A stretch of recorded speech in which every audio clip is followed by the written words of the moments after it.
Oh, yun yung pinakamahirap na tanong, Dami kasi nagtatanong, magkaaway daw kayo ni Madam Ellie. Anong nangyari? Sige, Madam Ivan, graduate siya ng high school ng Salutatorian. Mama yung principal. Yung inaklahon ko sa DepEd, parang triple ng inaklahon. Ang ilan pala, niya yung mga taong hindi na ipipli dahil Lloyd Cadena ka. Naging kayo ba ni Jonel? Pero talaga yung totoo nga naon. I'm broken-hearted. Sorry kasi may mga time na I know na nag-appoint ka sa akin. May time na mag-away ako.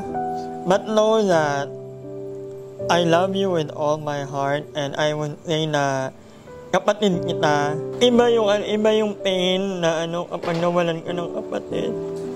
Kasi, kahit na magkakaaway kayo, kahit na may mga differences, iba talaga yung pag nawalan ka ng kapatid. Doon nag-start na magkaroon ng pangulangan sa sarili.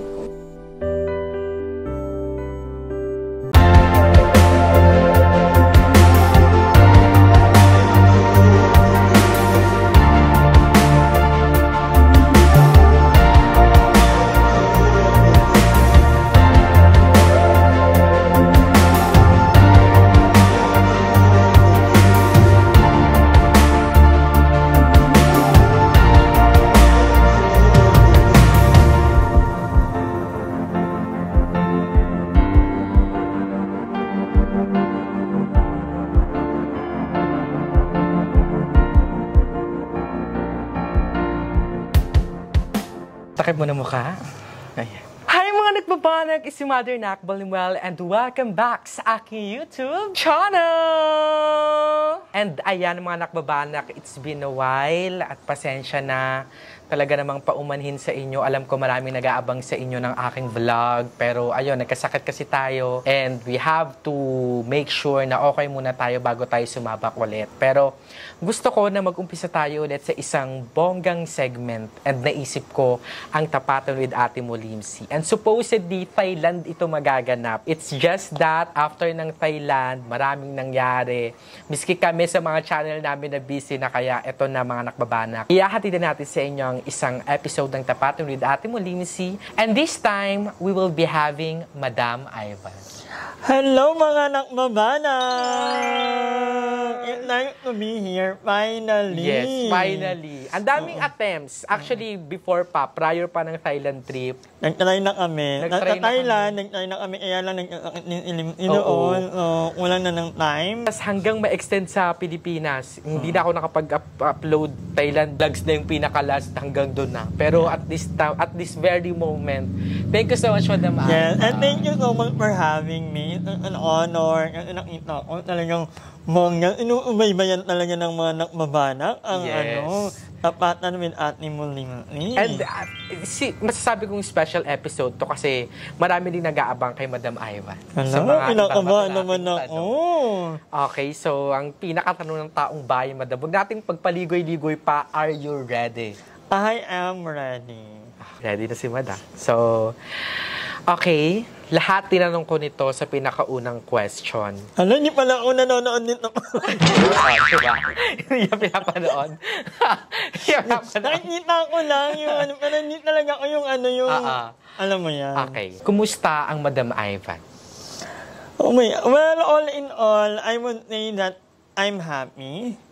I am in a better place compared way back before. Masaya naman ang puso ko.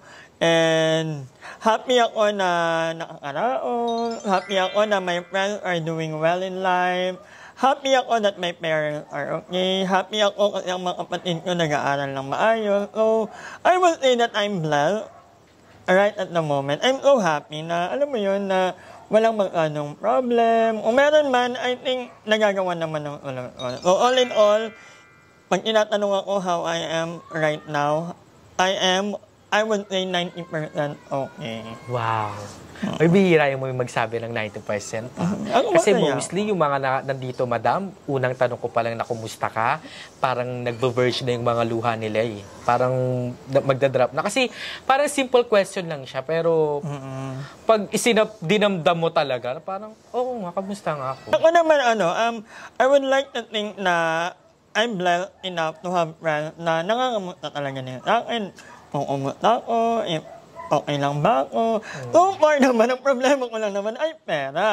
I think most of you would agree ang karamihan ng problema natin, ang pinag-uugatan ay pera. Pero, ang lagi kong sinasabi, ang pera nahanap yan, pag umikapan mo, pagkabahuan mo, darating ka. Pero, other than that, I mean, ay medyo trivial lang yung mga I thank you, Lord. Ayokong humingi ng mga problema, pero I'm so happy and I'm blessed na, alam mo yun, nakakaraon. Okay, so yun lang naman. At least it's nice to know na sa dami-raming nangyari, Yeah. Madam Ivan can really say still na she's doing good. She's doing okay. Yeah. Anyways, mag-umpisa na tayo, Madam. May nakbabanaks want to know you a little more. So mag-start tayo sa kung sino si Madam Ivan sa Leyte. Ay ako, growing up, kahit na may inborn defect ako, I would say na blessed ako kasi ang parents ko kasi hindi naman ilalang. Pero I mean, may kumbaga, nire-respect ang lugar namin. O hindi ko na-experience yung bullying, hindi ko naranasan yun. Parang kung meron man, iilan lang sila and nahandle ko naman. So growing up, hindi ko na-experience ang agaya ng iba. Kasi I heard story na agaya ko na, alam mo yun, growing up, nawala yung confidence nila kasi pinagtatawanan nila. Ako, so far, medyo kasi ang mother ko is teacher ngayon actually school principal ang mama ko at ang papa ko dating nag-ilbing sa barangay. So alam mo yun, medyo awkward naman ako nung kabataan ko at the same time happy naman yung childhood ko. Nangarap lang ako sabi ko nung high school ako. Gusto ko when I grow up, pag nag-college ako, gusto ko sa Manila kasi I wanted to see the world. Kasi parang nakanay na ako, na-confined lang ako sa environment na meron ako and sabi ko, ano kaya ang meron sa ibang parte ng mundo? Ano yung, alam mo yun, yan yung personality ko na hindi, medyo iba sa mga kapatid ko. Kasi pag tinatanong ko yung mga kapatid ko kung gusto ba nilang mag-Manila, parang hindi nila gusto nila na naka-Leyte lang sila. Ako naman, I'm the exact opposite of that. Kasi gusto ko talaga na gusto kong mag-explore. I wanted to meet new people, new environment. Kaya nung bata ako, sabi ko, gusto ko pag lumaki ako, gusto ko mag-Manila. Medyo mataas ang pangarap ko. Kasi sa aming mga taga-probinsya po, ang Manila, parang it's a total different world. Parang pag Manila, mapuputi ang mga tao doon. Correct. Mayayaman ang mga tao, parang I wanted to have a part of that world. Kaya sabi ko, pag nag-college ako, Manila ako. Kahit ayaw ng nanay ko, kasi gusto ng nanay ko, doon lang ako. Pero madam, ilan kayo magkakapatid? Seven kami. Panganay ako. And then, unfortunately, may dalawa akong kapatid. Yung umunod sa akin, si Brandon, namatay exactly February 14, Valentine's Day, few years ago. And then, after 28 days, na umunod naman yung isang pang kapatid, lalaki din. So, parang wala pang 1 month yung pagitan nung nawala sila sa amin. Same year. As in, wala pang 1 month. Imagine the pain, yung hirap. Kasi ang sabi nila, di ba, ang mga anak ang naghahatid sa huling hantungan sa mga magulang. It's not the other way around. So, you can just imagine yung pain na nararamdaman ng parents ko habang hinahatid namin yung mga kapatid ko, yung anak nila, sa huling hantungan nila, tapos wala pang isang buwan yung pagitan. Sobrang sakit siguro. Sobrang sakit. And doon ko nakita yung, alam mo yun, nung una nakita si mama umiyak talaga, yung tatay ko hindi nakakapagsalita. Parang during the time, ako yung kailangang maging matatag that time. Kasi, alam mo ba, nung namatay yung una kong kapatid, alam ko nag-book signing kami ni Mark Lloyd sa Mega Mall kami. Tinawagan ako ng pinsan ko and then pinakausap sa akin yung papa ko. yan na nga yung nagbalita na wala na yung kapatid ko. So, after 28 days na naman, ito naman yung papa ko. Sabi niya, Van, halika. Tapos, hindi niya kasi alam kung paano niya sasabihin sa mama ko na another tragedy na naman. So, alam mo yun, ako yung tagapaghatid ng masamang balita. Ikaw yung taga-receive, taga-hatid pa. Ako yung, sabi ko, sige dun ka muna, layo ka muna, dun ka muna. Kasi, alam ko mag-hintera ka lang nanay ko. Hindi, kahit anong sabihin natin, hindi ka okay. Walang word para i-comfort ang emosyon ng isang nanay na nawalan ng anak. Okay. Diba? So, parang ako yung, during that time, ako yung tagapaghatid ng bad niya. So, I have to strengthen myself. Kailangan ko maging matatag. Yun. Medyo makalimuot mo ang life story namin. Kaya nga, when I started to realize that people are gonna die, alam mo yun. So, sabi ko, I have to make sure na I spend more time with them, lalo na ang mga taong mahal ko. Kasi, hindi mo talaga masasabi kung kailan tayo mawawala, kailan nila kukunin ni Lord. Sabi ko, from that moment, sabi ko, kailangan mag-extend tayo ng quality time with our loved one. Kasi, we'll never know. Tama nga naman. Wala. Nakikinig lang ako kay Madam. Ang sarap din pala ng ganun. No? Yun, si Madam ay pang 7 sila magkakapatid and eldest si Madam. Ay, Madam, parang trivia lang din para sa kanila. When did you realize na you're part of the community? Ever since ba? Ako, surprisingly, at the very young age, alam ko ng bakla. As far as I can remember, for a young 7 year old, mahaba na ang buhok ko. I have picture na mahaba yung hair ko. Ayoko din makita yan. Anong bata? Sabi ko nga, hindi na lang ako tumanda. Anong nangyari? Hindi ko. Totoo, mahaba ng buhok ko nung 7 year old. Meron akong hikaw, may mga hikaw. May nakahikaw talaga. So, ibig sabihin, supportado ka? Oo, supportive naman. I would like to say na parang nung bata ako. I suppose, kasi may ganun ka na eh. Mahikaw ako, long hair ako. Sayang nga nawala yung mga photo ng bata. Pero growing up, Madam, as in talagang... Well, si Papa, walang problema. Si Papa talaga sobrang parang yun lang, parang never kong narinig si Papa in my entire existence na parang inutya niya ako or parang baklaan mo yan. Wala lang ganon. Si Mama ang may ganon. Kasi growing up, kami ni Mama ang medyo nagkakatalakan talaga. Kasi si Mama, thinker sa school. Tapos, doon ako nag-aaral. Mauuna pa si Mama, ako intayin ko munang matapos yung flag ceremony. Kasi ayoko mag-flag ceremony. Naiinit. Ayoko nang mainit. Ikaw, lagi kang late. Wala kang ibang ginawa, kundi mag-ayot ng ilay mo. Bakit ka naiingat? Hindi mag-ayot ka rin ng ilay mo. Gumagano na kay Mama dati. Ayot pa lang ako nito pala ako kay Mama dati. Pero I realize na it's not good. And wala namang intention ang mother ko sa akin. So, yun. Pero nung bata ako talaga, grabe kami mga yan ni Mama. Pero love na love. It's good to know, di ba? Ano kayo tsura ni Madam Ivan, 7 years old, tapos lunghirada na siya. So, may OG, pala tayo dito, trans women. Tapos, medyo wala kasi kami dati. Kasi ang tita ko nag-work sa Saudi. So, kapag ang isang kamag-anak niya nag-work sa Saudi, dati hindi ko na-experience bibili ng ribbon. Kasi kami mismo yung nagbe-bake ng cake. Totoo yun. So, parang medyo well-off talaga. Oo, may oven kami, bongga talaga, lalo na yung tita, hindi kami yung ini-invite mag-celebrate ng kami yung nag-i-invite ng mga party. Biggest flex dati yun. Kaya lang, ano nangyari, parang nabaliktad. Pero happy yung childhood ko. Wala akong na parang hindi ako tanggap, na bakla ako, walang ganun. As far as I can remember, parang tanggap naman ako ng family ko.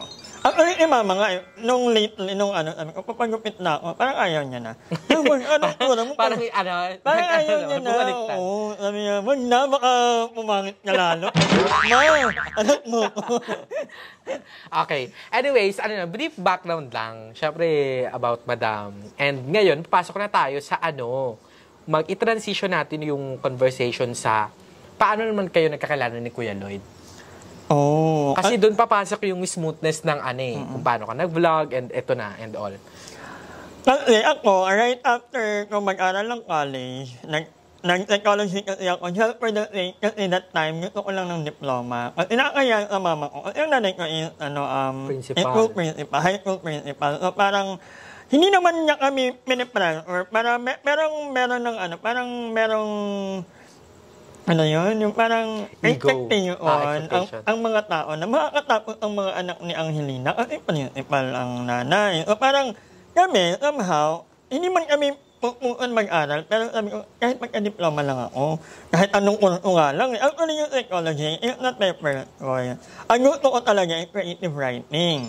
Kaya lang, hindi na ako matanggap sa ibang school, kasi late na rin ako, kasi ayaw nga ni mama na lumuwas ako ng Maynila, gusto niya doon lang ako.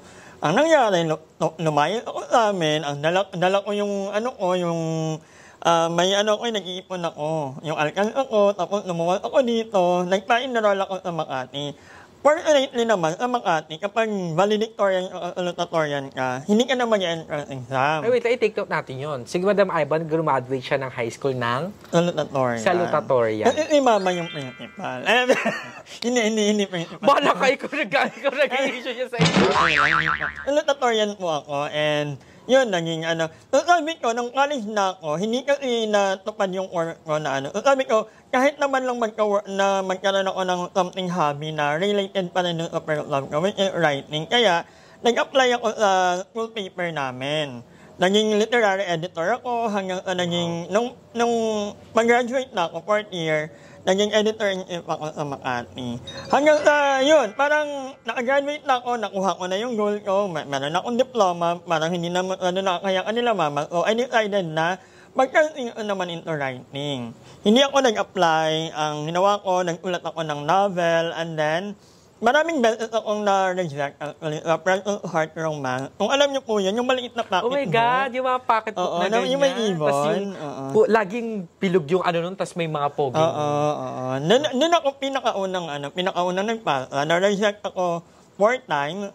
At nung 4 times ko, sabi ko, parang ayoko na. Parang sobra na. Tama na.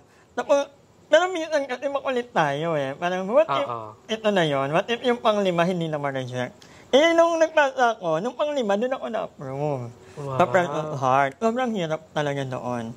And then after that, nag-undan ng isa pa. Tapos, pinay-rate ako ng Viva. Nung nag-Viva na ako, doon ko nakilala si Lloyd. Kasi si Lloyd parang magkakaroon din siya ng book that time sa Viva. Kaya ayun ata yung Engserep Miguel. Oo, yan yun. Unang-una ko nakita si Lloyd, nakasama ko sa Pampanga. May book signing kami sa Pampanga. Kami ang na-assign pareho sa isang room kasi 2 writers per room. So, bilang kami yung mga Becky, kami ang pinagsama. Pero hindi ko yung kilala that time. Kasi as content creator? Hindi ko yung kilala at all. Yun, yun yung kumakanta ka ng Mariah Carey. Tapos, parang ang hindi naman ng book lang. Pero nung top time, madam, parang naisip mo na agad na, kami ito? Magja-jive kami nito? Hindi, kasi medyo loud ka. Ako kasi ako, medyo tahimik lang ako. Maingay ako pag may alak or may mga ikahan. Pero pag tayo-tayo lang, medyo tahimik naman ako. That time, Lloyd naman, hindi naman kami nag-uusap pero kumakanta ka. Sabagay, Kuya Lloyd being Kuya Lloyd. Oo, mahilig ko Mariah Carey ang inakanta niya that time. Kinabukasan nung event na, ang daming pumipila sa kanya. Sabi ko, artista ba to? Or tinanong ko pa yung mga co-writer, artista ba yan? Ba't ang dami nagpapaperma? Ang dami nagpapapicture? Hindi ikat yan sa Facebook, Di ako naman, din ako, kasi hindi naman kasi ako, hindi ako mahilig hindi pa ako mahilig sa social media. Tapos, nung parang that time, parang na-amaze si Lloyd na parang hindi ako parang Bakla na, talaga. parang hindi ako na-wow ano niya, ang event niya. Kumbaga, okay. eventually, I've learned na si Lloyd pala, gusto niya yung mga taong hindi na ipipli dahil Lloyd Cadena ka. Gusto niya yung mga tao na itatato pa rin dahil niya, hindi dahil sa fame na meron ka. Hanggang yun na parang nung nakatira pa ako nun kay Motherland, pumupunta ng amin. At doon kami naging close. Hindi pa ako mga vlog. As in, purely libero lang yung namin, yung pinag-uusapan. Okay, fast forward, madam. Nagkakalala kayo ni Kuya Lloyd, ganyan. When did you start vlogging? Actually, hindi ko na maalala anong year, pero parang 5 years ago. Ano yun? Parang ikaw mismo na, Mars, gusto ko mag-vlog, or si Kuya Lloyd yung nag-open din ng door sa'yo? Actually, kasi nag-work ako sa Leyte. After mamatay ng kapatid ko, ang nanay ko, hindi ko alam, ang mga paper sa Leyte, in-apply niya ako sa DepEd. Sabi niya, Ivan, may flight ka ganito, ganyan, uwi ka, mag-work ka, ay magpa-interview ka. Nagpa-interview ako, nagka-work ako, so to speak, nawala ako ng matagal dito sa Manila, nag-Leyte lang ako, tapos pinupuntahan niya ako, minimitin ako ni Lloyd. Sabi niya, mag-vlog ka na, try mo lang yan. Sabi ko, hindi parang sa akin yan. Kasi hindi ko naman talaga support eh. Okay lang sa akin yung sama-sama, yung kumbaga mag-gel sa channel. Pero yung ako na mismo, sabi ko parang hindi ko carry. Until one time, binok ako ni Lloyd ng ticket papuntang Manila kasi magpapasko. Sabi niya, dito ka na magpasko. Tapos, ito sa, episode ng 12 Days of Christmas. Ninigaluhan niya ako ng camera, tripod, lahat. Vlogging equipment. Sabi niya, maaaring mag-vlog ka na, try mo lang. Doon nag-start. Actually, nag-start ako, I remember, pinaka-unang upload ko, December 25. Pagkong ko yun. Ang nag-edit, if I'm not mistaken, si GM or si Aye. Ito lang yun sa kanila. Parang si GM nga yata. In-upload ko hanggang, nag-upload naman ako ng ilang araw, pero naputol muna. Kasi I have to go back eh. Kailangan ko mag-work sa DepEd. So, parang hindi ko kayang pagsabayin that time. Pero madam? Diba, nag-vlogging ka na and you are working sa DepEd. So, binalak mo talagang umalis? Or mas nakita mo na merong opportunity sa vlogging? Hindi. Actually, yung turning point, bakit ako nag-work na ako sa DepEd for 2 years, nakakatawa naman yung ring. Pero ito talaga yung totoo nga naman. I was broken-hearted. Na-broken-hearted ako, kaya sabi ko, kailangan kong mag-leave. Nag-sabbatical leave ako for 1 year. Kasi, wait lang, itong broken-hearted na doon to sa Leyte? Leyte, okay. At ako sa bahay. Okay. At ako sa bahay. Now we're So, talking. sabi ko, we have to part ways na kasi. So, sabi ko, aling sa bahay and magkasama kami sa bahay for 8 months. Hindi ko kayang, nandun lang ako at maalala. Yung place kasi, mag-remind sa akin nung So, sabi ko, mag-ano ako muna, mag-sabbatical leave ako. Nagpaalam ako kanila mama. 1 year ako sabbatical leave para lang mag-move on. Guys, imagine that. So, sabi ko din, para din ma-explore ko din yung writing or Pero yung vlogging, parang hindi kasi parang hindi ko parang nakikita yung ko na ma-enjoy ko Pero nung nag-Manila na ako, sabi ni Marlon, mag-vlog ka naman. Hanggang na-enjoy ko din pala, eventually. Yun nga, nag-pandemic, hindi nakauwi ang bakla. Yun. Hindi ako dahil parang, yun yung may broken-hearted ako. Kaya ako umalis namin. Okay. Ganun ako baliw. Yung work ko na ay hindi, maglilive muna ako. So nung nandito ka na sa Manila, madam, nag-stay ka na, yun, parang, mo na dito ka na mag-i-stay? Or you find Manila mas masaya? Masaya ang Manila. Ako, nag-enjoy ako sa Manila that time. I mean, Metro Manila ha. Yung Paranaque, Cubao, Makati, yun talaga yung Manila talaga. Ito kasi province yung Cavite. Ako talaga, gusto ko talaga sa Manila. Na-enjoy ko at the same time, hindi na ako magpapakano. Yung inasahod ko sa DepEd, parang triple ng inasahod. 8 hours ako na yung naggaganyan. Ay, hindi. Babalik pa dapat ako. Kaya lang yun nga, nag-lockdown. So, na-extend yung hindi uuwi muna ako sa amin eh. Siyempre, may mga kailangan uhin na paper, hindi ka naman pwedeng mag-awol o work. Kaya lang, yun nga, nag-lockdown. So, hindi na rin ako nakauwi eventually. Tuloy-tuloy na yung pag-vlog. Okay. So, at anong mahaba-haba na yung journey mo, madam? Kaya nga. Kung pag-minento ang kwento ng buhay ko, ewan ko na lang. Pero eto na, usapang na tayo, relationship with the mga bayuts. Ayan, syempre, tapos na tayo sa relationship with kuya. Ngayon naman, punta na tayo sa iba pang mga bayot. Okay, so dumako tayo sa isa pang Mars. Ayan. Dami kasi nagtatanong, magkaaway daw kayo ni Madam Ellie. Anong nangyari? Hindi po kami magkaaway. Yun. Hindi po Bulaga. Hindi kami magkaaway na Ellie. A matter of fact, nag-uusap, inat niya kung kanina umaga lang. Kung kailan ako mimita meet nila ni Harold, bago meet nila. Kasi nag-promise ako na after Thailand, bibisita ako. Kaya lang, ang dami nga Kahit ng mga... ako din, nag-promise din ako. Pero hindi po kami magkaaway. Tapos na yung away na, umaga, tapos na kami sa part na yon. Matatanda na kami. Hindi mo kami magkita-kita palagi. Pero it doesn't mean na, magkakagalit. Kasi yung iba na yung mundo ni Ellie ngayon, kasi ito business. Ako, I'm still here trying to figure out what I want in life. Pero at least umuusad, and magkikita pa rin naman kami. Actually, we're planning kami nila Limuel, ng ibang mga bayot na pumunta one of the day. Okay, eto naman tayo sa mga masisitting question naman. Ay. Okay. Madam, after nung 50,000 issue, wala na kasing awkwardness, di ba? After nung 50,000 issue, gaano ka naka-healed now? Sobra. Wala nang hindi, actually, kung napapanood niyo yung mga vlog namin, parang it became a joke. Parang we're comfortable na parang mapag-usapan. It's all in the past. I would say na I'm just thankful na dati, hindi ko i-regard yung fact na I was hurt before. Pero it only took like a few months. Kasi, nagkaroon ng discernment. Alam mo yun? Kapag you're hurting kasi, okay, may mga masasabi ka na, hindi naman online. Parang off-cam, parang masasabi mo sa mga friends mo na, ganito, ganyan. Pero eventually, I realized na may click kasi ang buhay. Yun yung sabi ko kanina, na hindi natin alam kung kailan tayo kukunin ni Lord or kung ang unang mauuna. So parang, I don't want to hold that grudge in my heart, knowing na pwede naman akong magpatawad or pwede ko namang patawarin ng sarili ko. Diba? So sabi ko, ayoko kasi na may dinadala akong mabigat.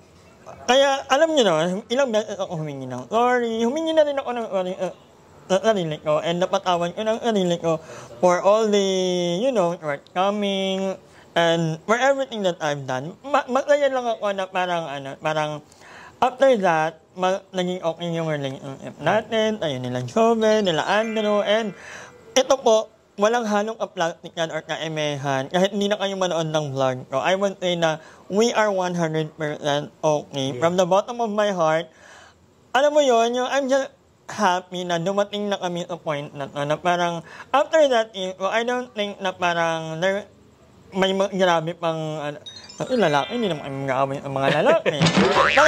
Di ba, parang na tayo, yung pinaka-worst na disbandment. Although I'm not saying na hindi kami may time pa rin na parang nagkakainitan kami kasi matagal namatay. Pero yung mga petty thing na hindi naman na aabot sa malaking, I think. And we've already learned our lesson. Yun naman ang And on behalf of 50K girls, ayan. May mga kangongers na nanonood dito na from Madam's Ivan channel. Tawag dito, kung andun pa rin yung hurt nyo, ganyan, we're very sorry. And ayun, napatawa naman isa at isa. Kaya sana maging okay na din tayo. Yeah. And ayun, let's leave pero, all alam mo behind. yun, pinipingilan ko yung luha. Kasi alam ko lahat ng mga naging segment na ito, umiiyak ko iiyak. Okay. So, wala lang. Natakal ko lang. Yeah. And ngayon, usapang BNT naman tayo. Kasi tapos tayo kay Madam Ellie. Ayan. Abangan nyo na lang. Basta pupunta kami dyan kay Madam Ellie. Abangan nyo sa mga vlogs sa mga bayot. And let's support everyone's businesses. Diba? So, usapang BNT naman, Madam. Ano yung impact ng BNT sa'yo nung nawala si Kuya? Malaki. Sobrang laking impact nung nawala si Lloyd. At the same time, sobrang laking impact din nung binigay sa akin na magkakasama pa rin tayo even though wala na si Mark Lloyd. I would say na hindi ako si Madam Ivan if not because of Lloyd and BNT. Ang Madam Ivan kasi is just a persona. Actually, in reality, hindi naman ako ganito manamit. This is not the totality of myself. Hindi ako yung... Basta iba ako, alam niyo yun, di ba? Hindi ako yung Madam Ivan. Actually, hindi ako yung prim and proper. Hindi ako yung...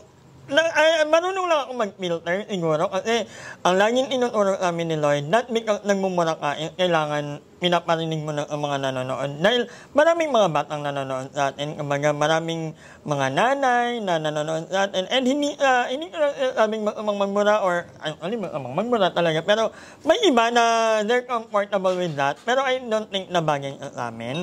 Bagay sa akin. So, parang iniiwasan ko yon. At the same time, happy rin ako na parang na-imbibe, hindi ko lang, kundi pati ng ibang mga bayot, yung mga ganong turo ni Lloyd sa atin. And yun nga, karugtong na siguro ng Madam Ivan persona, ang BNT, Lloyd at Madam Ellie. Yes. So, parang BNT lang din yan. Parang hindi naman kayo maging BNT kung wala si Kuya, di ba? Parang ganun yung excited naming lahat na dugtong-dugtong kami. Ganon. Ayun, madam, kasi ang daming, may nakita akong post mo kanina na parang somehow you are ranting kasi merong mga taong nagtuthrow ng hate comments, ng derogatory words, comparison, and all. Pag may mga ganun kang nababasa, madam, paano mo siya tinitik as madam namin? Ako, I'm speaking on behalf of everyone. Kasi, kumbaga, ako naman yung, aside from Ellie, ako yung umunod na pinaka-nakakatanda. And, hindi naman ako na-hurt. Naiinit ako most of the time na parang why do people have to see self-worth na they have to compare si ganito, si ganyan, maraming na si ganito. Di ba? Parang let's not do that. Kasi hindi naman alam ng, although I'm not saying na lahat po kayo, kasi parang siguro mga 5% lang naman yung mga ano. Pero 5% is still 5%. And most of the time, ila yung nagtisimula ng fire. Kasi pag may mga ganong comment, nagagatungan, and I would just like to say na, please, stop your, kumbaga, tigilan nyo yung mga ganong comment kasi you're not helping. Lalo na at, on behalf of CAM, we're doing okay. Masaya po ang mga buhay namin. Ina-acknowledge namin na marami ng maraming businesses, may stable, pero it does not mean na other BNT are left behind. It's not their time yet, I must say. Siguro, kumbaga, tapos na kumbaga, nauna niyang naabot yung okay na. Pero, it does not mean na itong mga ibang they're not okay or they're not happy. Magkakaiba po tayo ng definition ng magkakaiba tayo ng definition ng happiness. And, minsan, kaya ako nagko-comment ng gano'n kasi, hindi nyo man, pero nagkakaroon kasi yan ng effect internally. Hindi naman sana na pag-uusapan, hindi naman sana nakaka-apekto. Pero, pag nakakabasa ng comment, siyempre nakaka-affect yan Nakaka-affect yan sa mood natin. Yes. Kahit sabihin mo na, wala yan, Pero, tigilan na lang natin. Para first and foremost, wala nang mabasang ganong comment. Maging masaya na lang po tayo sa achievement ng bawat isa. And naniniwala ako na sobrang hardworking ng mga bakla. Limuel, hindi nyo lang alam, marami ng property in Limuel. Dito, yan di ba yan? Dinigad na. Si Joven is doing okay kasi sobrang mag-inop si Joven. Pero alam mo yun, may mga story kasi na hindi na nag-air vlog. Pero I'm just happy na, alam mo yun, everyone is doing their thing in their own Siguro, thing. parang na natin, na natin sa phrase na we are all trying our best. Yeah, Yon, we are all trying our best. Second to the last question pala muna. Ang dami pa kasi nagtatanong about this revelation and gusto ko masagot na siya ng tuluyan. Naging kayo ba ni Jonel? Yun yung tanong muna. Kasi ang dami nagtatag sa'yo Madam, may na si ganto. Oo, team pinsan na niya. Oo, team pinsan na si Jonel, ganyan. Naging kayo ba ni Jonel? Oh, Yun yung pinakamahirap na tanong, Yeah, pero inclusive ko itong sabihin. Gusto ko itong exclusive. I think this is the first time, hindi po naging kami ni Janelle. Para lang clear, walang label, walang naging mag-on, naging mag-jowa, walang ganon. Pero, I would say na naging expectal na tao ang buhay ko for how many years. Pero hindi naging kami.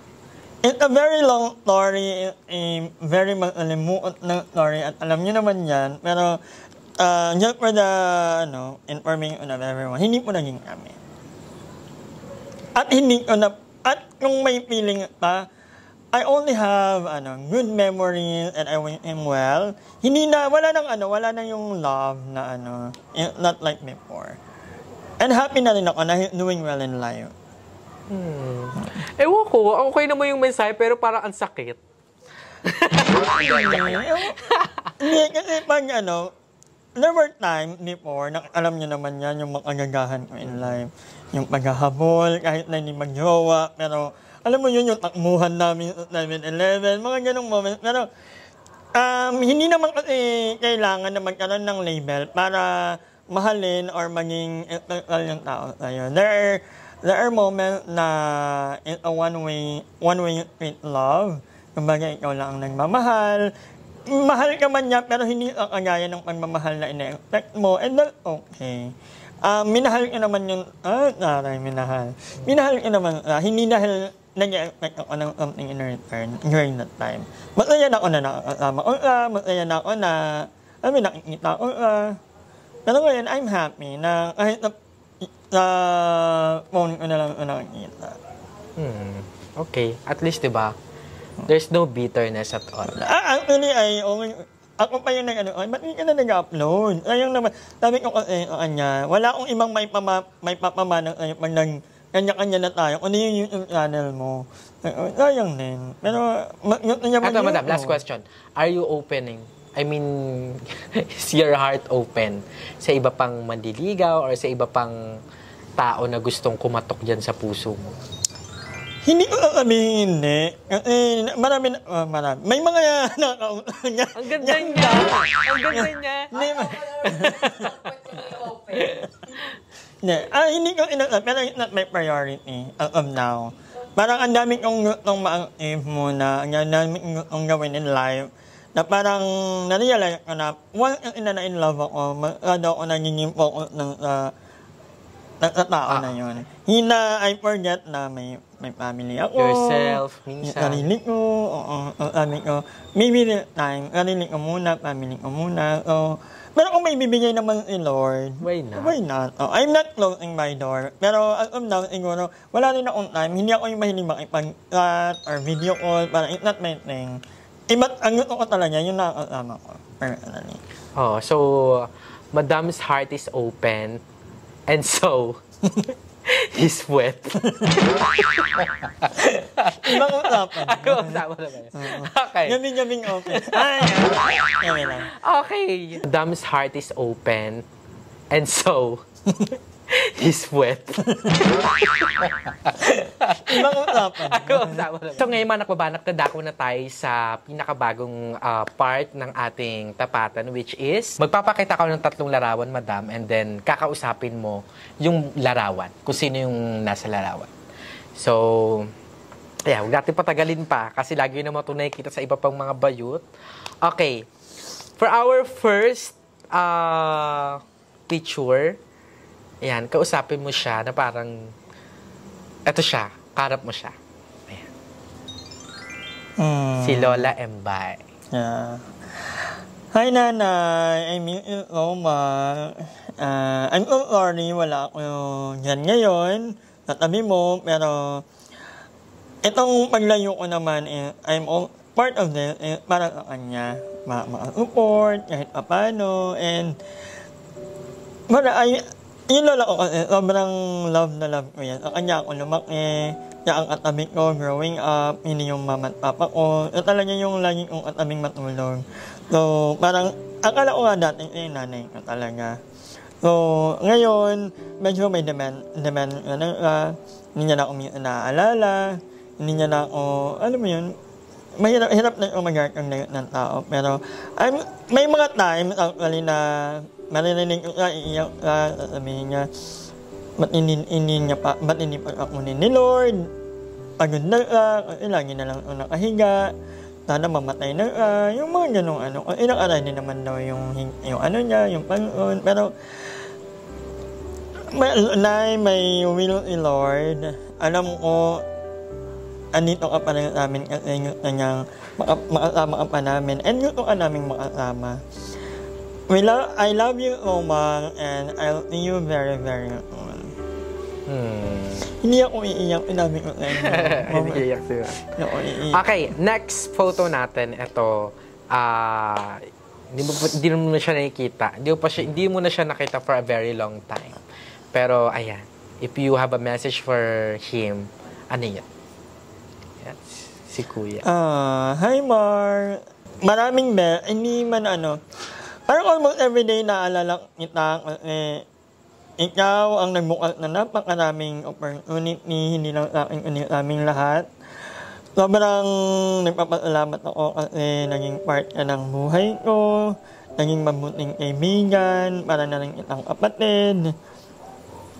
Sorry kasi may mga time na I know na-disappoint ka sa akin, may time na mag-away ako, but know that I love you with all my heart and I would say na kapatid kita sa kaibot wala ng puso ko. Alam kung gaano kayo tagal yung naging part mo sa life ko. And hindi ako mag-asawang ikwento sa lahat ng mga tao kung gaano kabuti ang puso mo.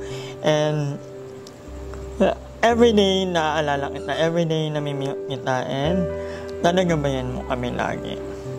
For the last photos, ito, bali magiging 4. Yun, gusto ko lang marinig yung message mo sa kanila, Kuya Brandon, tsaka kay Kuya Christian. I miss you guys. Actually, sila talaga yung nag-start ng broken hearted na yung mga kapatid ko. Sabi ko niya, umiiyak. Naiiyak din ako ba ito? Iba yung pain na kapag nawalan ka ng kapatid. Kasi, kahit na magkakaaway kayo, kahit na may mga differences, iba talaga yung pag nawalan ka ng kapatid. Doon nag-start na magkaroon ng pangulangan sa sarili ko. Nawala si Lloyd, mga kamag-anak na wala, alam mo yun. Hindi ko sila nakasama ng matagal, pero alam kong mahal na mahal ko sila at mahal nila ako. Alam mo yun, pag nagpe-pray ako lagi, magkakaunod niya sila. Brandon, iyak din ako. Si Lloyd. Bakit kayo umiiyak lagi sa pinaka-last picture? Naiiyak ka sa inyo. Ano message mo sa kanila, madam? Mahal ko sila. And namimilk ko sila. And I hope na nagiging proud sila sa akin kahit paano. Kahit wala na sila. Ayoko mo nang umunod. Sino ba kasi sumunod ka? Yung ako. Thank you, madam. Umiyak. Akala kung kailan huli na, saka naman ako pinayak ko. Hindi kasi nag-start talaga ng ko. Alam niyo bang after ng hindi na ako umiiyak. Parang naubot na yung luha ko that time. Umiyak din siya. Very light lang. Kapatid niya. Iba ang impact ng kapatid or no iba talaga. First bro mo heart. Yun yung pinaka-heartbroken na talaga. Kung may word man na gano'n. Doon ako pinaka-broken hearted talaga. Ayun, madam, anong pinaka-final message mo na lang sa ating mga nakbabanak na nanonood? Yun, I know na kagaya namin, kasi lahat naman tayo may mga struggles in life, pero ang advice ko lang is to always look at the brighter side. Kasi alam kong may mga problem tayo, pero maging grateful na lang tayo even with the small thing. Yung fact na humihinga tayo, buhay tayo, nakakasama natin yung family natin. It's more than enough reason to be grateful. Yun. So, ako, marami akong problema, guys. Hindi lang siguro halata kasi ang ganda. Kainis. Hindi, pero totoo yun. Lahat tayo may problema. Lahat tayo may problema. Pero pagandahan na lang ng pagdadala yan. Oo. Kasi lahat naman ng problema na ulan, di ba? Saka hindi naman ito ng problema, hindi matatapos. Oo. Lahat yan nagkakaroon ng ulan. Yun lang naman. And thank you so much sa inyo walang tawang ang pag-support kay Ning sa aming lahat. Maraming salamat. Kung natuwa kayo sa video ito, don't forget to like and share this video. And syempre, mag-subscribe na kayo sa aking channel ni Maluwet at sa channel ni Madam Ivan. At syempre, isa pa pang channel ng mga bayut. Ayan. And huwag nyo kalimutang mag-subscribe na rin ayan, sa iba pang mga channels na nasa description box below. Kay Papa June, kay Ate Sheena, and kay Mother Queen at sa iba pang channels. Support us, support local vloggers. Again, it's si Mother Nakbal Limuel. Lagi nagpapaalala yung palagarap natin na relihiyon at pababa na kay si Mother Nakbal Limuel. Signing off. Bye!